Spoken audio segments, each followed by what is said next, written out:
In this video, we're gonna try to review Megalopolis and unlock the secret to our future with a golden cocktail called the Megalon. Today on the Martini Shot.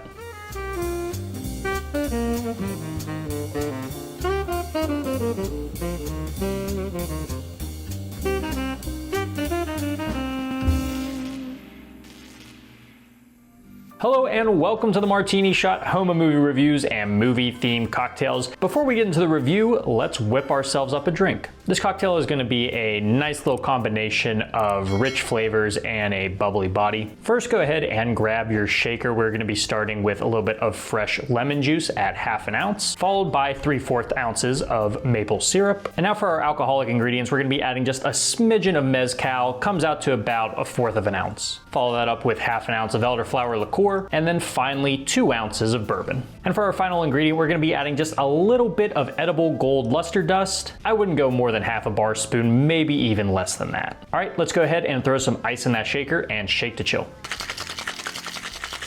Once you're done, go ahead and strain that into a champagne flute, or if you're like me, a very tall, very thin glass. And then finally top it up with a little bit of champagne. Give it a quick stir to combine, and there you go, now you have the Megalon.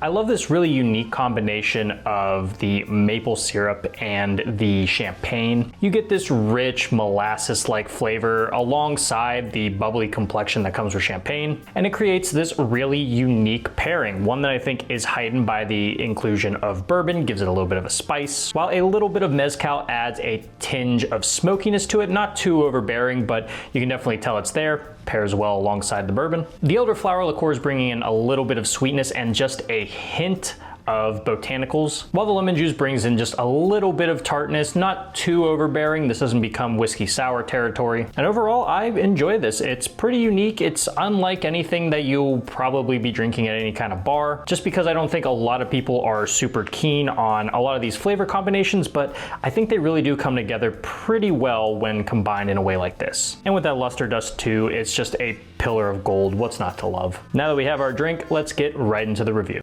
Oh boy, after nearly 50 years of development, millions of bottles of wine sold, the firing of the visual effects and art department, sexual misconduct allegations, and one trailer immediately pulled because of AI-generated quotes, Francis Ford Coppola's swan song has graced our screens against our will. The legendary director of The Godfather, Apocalypse Now, and Bram Stoker's Dracula has poured over $120 million of his own money into this passion project so he could make the film he wanted to make without any studio interference.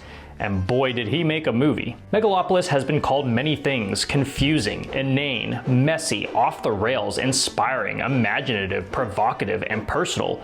And I'm here to say, yeah, it's all of that. Megalopolis is postmodernism on ketamine, a gaudy, transcendent reflection on the end of empires and how prosperity can be brought before it. It takes Hank Aaron level swings to illustrate this point, some that are fun and inventive, and others that are half-baked and conflicting. Somehow it manages to feel both egoless yet self-serving, sincere yet shallow, beautiful yet ugly. It is a confounding film that teeters on the edges of ruin and triumph, and is unlike anything I've seen and possibly will see again. So, did I like it? Did I hate it?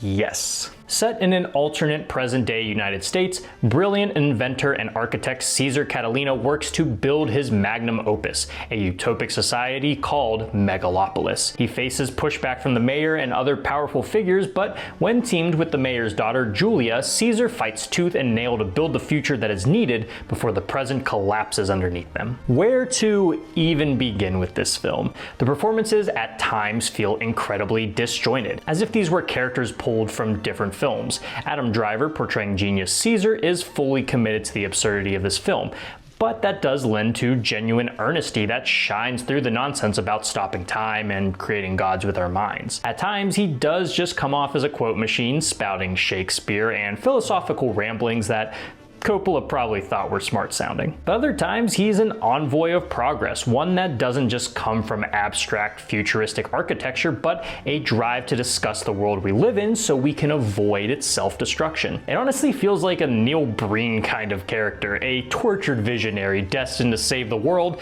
with no real substantial flaws or arc to experience. Driver gives it his all, and while it doesn't lead to a perfect performance, a lesser actor couldn't have made it work as well as it did. The rest of the cast is a bit mixed. I thoroughly enjoyed Giancarlo Esposito getting to be something other than a Gus clone as Mayor Cicero, and Jon Voight as aging banking trillionaire Hamilton Crassus III. Then there's those less consistent performances from the likes of Aubrey Plaza and Shia LaBeouf, two solid actors who I think are either misdirected or not directed enough. Most parties involved do what they can with the script they're given, which is a hodgepodge of grandiose lunacy that can actually be quite humorous when it wants to be, and the same thing when it doesn't want to be. It isn't completely unaware of itself. Its portrayal of a Virgin Mary-like pop star getting outed for being promiscuous and then going through an edgy makeover, it's pretty hysterical. But then on the other hand, you have things like false grooming allegations that just feel completely tone deaf. It really just kind of comes out to be a collection of ideas loosely strung together. Those core ideas of empires, societies, and the role of art and all of it do manage to shine through in genuinely touching ways.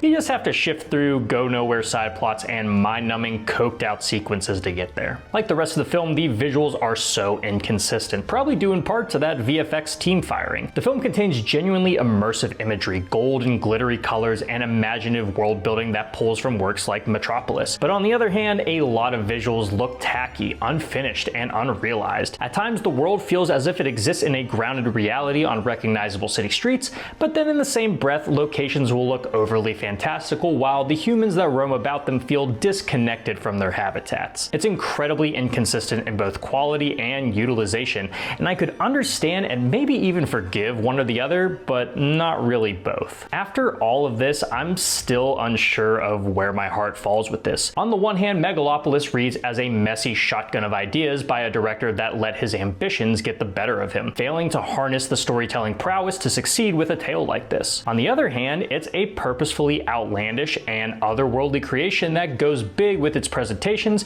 to craft a modern odyssey that doesn't want to be viewed in a straightforward manner. One mustn't overlook that little "a fable" subtitle. But ignoring all of that, I think it's the context in which this film was created that sticks with me the most. Coppola is rightfully regarded as one of the greatest of all time, and yet in this new world of short attention spans and easily consumable media, he struggles to make the art he wants to make. Decades ago, he was disillusioned by the studio system and fought with his own money to get this film made, and now it comes out in a time where it really feels like we are nearing the end of an empire. Now, whether that empire is as broad as society or as contained as the film industry is up to you, but we're all feeling it in some sort of way. This is Coppola's cry for love, for art, for earnest creation. This is wholly his film, warts and all. You rarely see an act of expression on this level nowadays, and while I can't say I exactly loved Megalopolis, I do respect the hell out of its tenacity. I'll take something weird and foolish like this over algorithm-generated slop more often than not. It's not the easiest watch, and I think the average audience goer is going to hate it. But if you're looking for a huge leap of faith, I think it's worth taking the plunge. After all, when we leap into the unknown, we prove that we are free. For my rating, I'm giving this film 3 Soviet Union satellites out of 5. Guys, thank you so much for tuning into this episode of the Martini Shot. If you saw Megalopolis, let me know what you thought about it down in the comments. And if you like what you saw here and would like to see more, don't forget to like, subscribe, and follow me across all social media channels. Those links are down in the description below. If you enjoy movie reviews and movie-themed cocktails, be sure to check out my website, martinishot.blog. Until next time, thank you again for watching. I'll see you in the next one. Live deliciously, but please remember to drink responsibly.